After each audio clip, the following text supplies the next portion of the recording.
You're listening to Radio Primavera Sound, proudly presented by CUPRA. Welcome once again to Line Noise, and we're here once again, in fact, with Quentin Lepoutre. Is that well said? Yeah, my mom calls me Quentin, no one else, but welcome to the family. Far better known as Mid, French house producer, DJ extraordinaire, and many other things, and live musician, as we can sort of see going on in the background. How is the tour going? Really good, really good. We are kind of the ending part of the European tour right now, right? With the Mid-Live experience, which is kind of the way of showing the new album and showcasing the new album live. So I'm really happy with the tour. It's going really well. For the first time, we're traveling with a tour bus, which is pretty exciting and useful.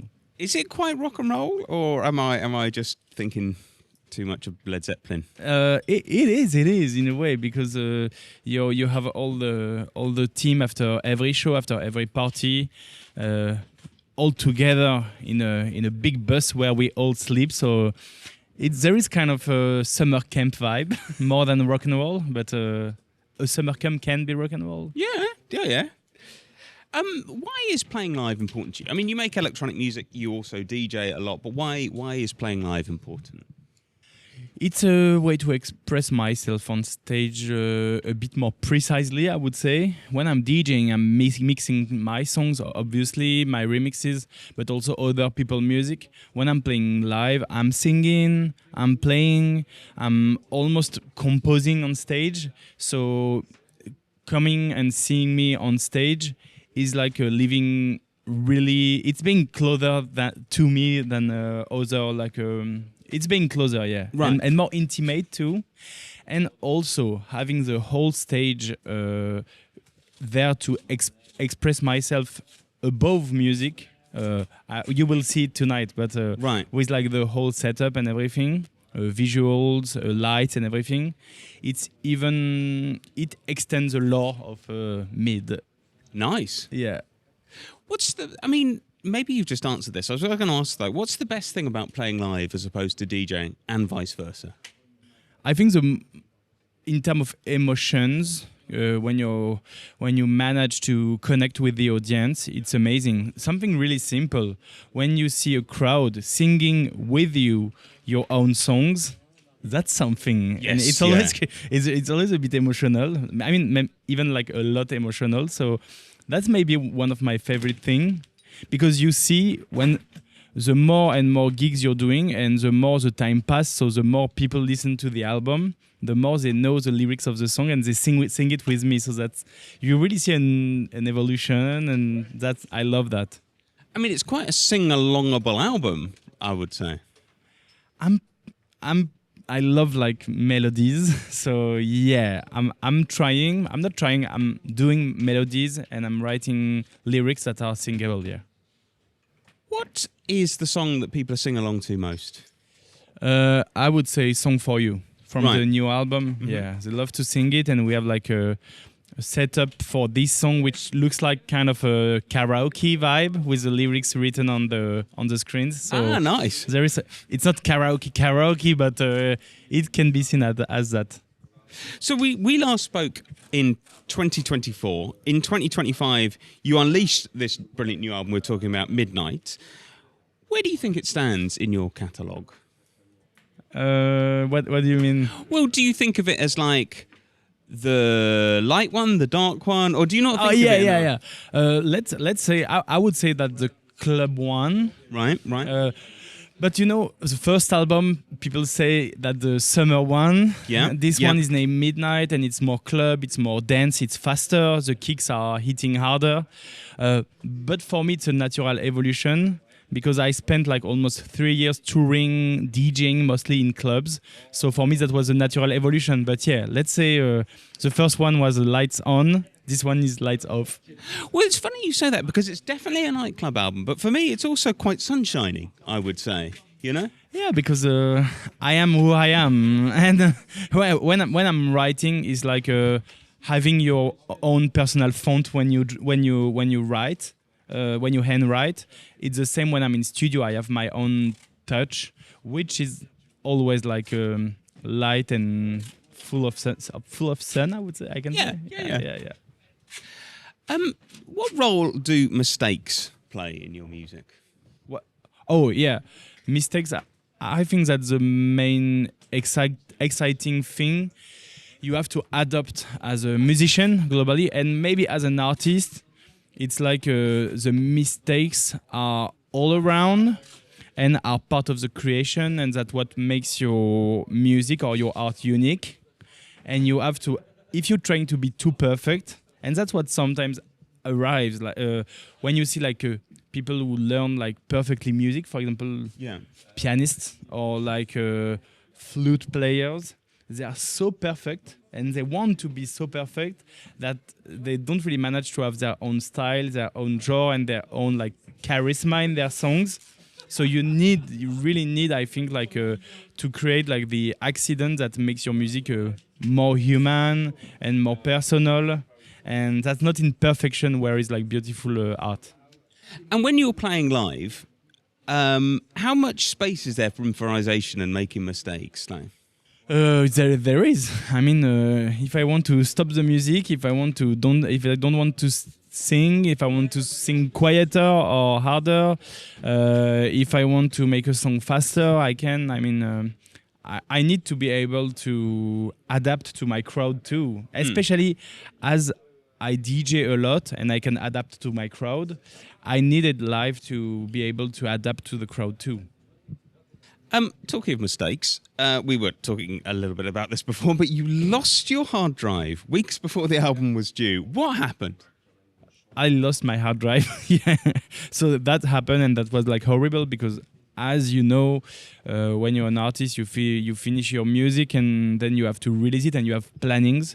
And on this album, I lost the hard drive with like the two last songs that were the songs that were supposed to get released, and I had to finish it again. Fortunately, I had backups, but not with the finished songs. Right. But as you may know, the 10 last % of finishing a song are the worst. It's like when you are by yourself, you are the only one that can take the decisions to say like it's finished or it's not finished. And I had to do that again. And so I was like, where can I find the energy to finish it again? And for me, the most exciting answer was my audience. Yeah.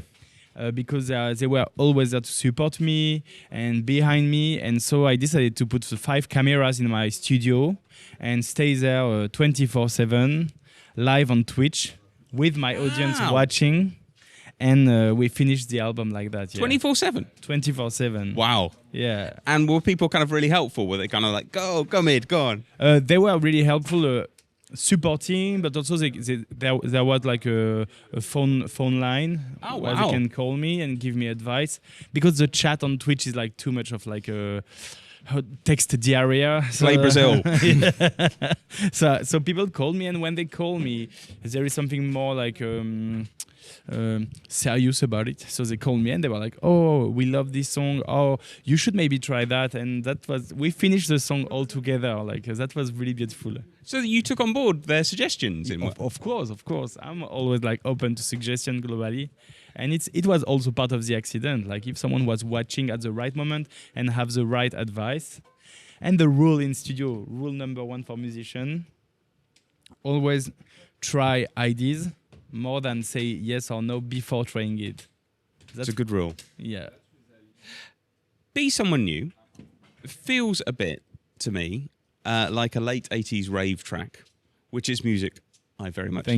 Thank you. Is that something you listen to? Yeah, of course.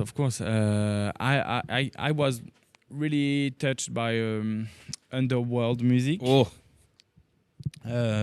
So I'm sure it influenced me in this music.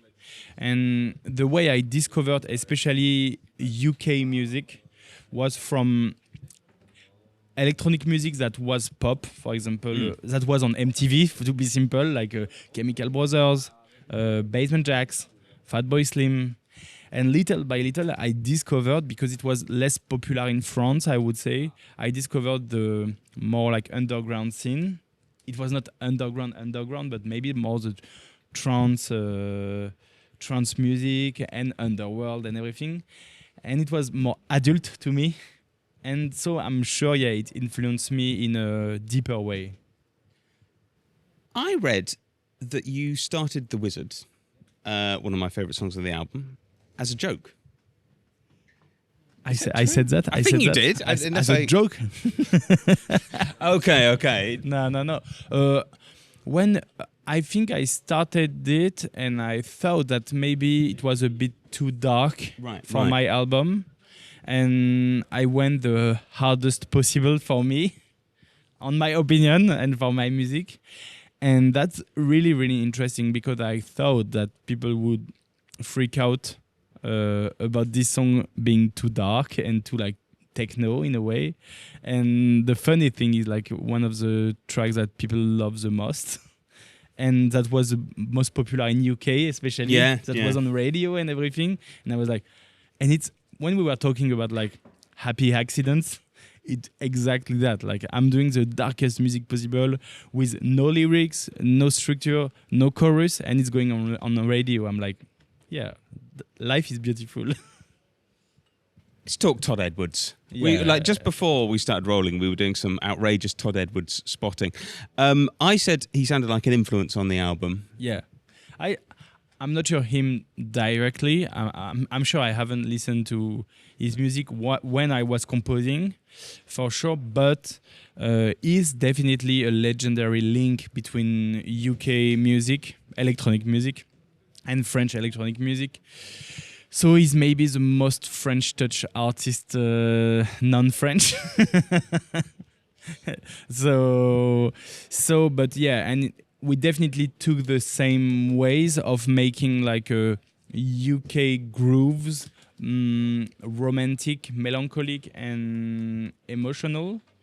And I told you I can tell it again. Oh, go on. No, because I contacted him and wanted to fill the room about making a song together, and he's up. But since he told me that, I was like, okay, I need to find the right song for him. Because for me, I would love to have him singing.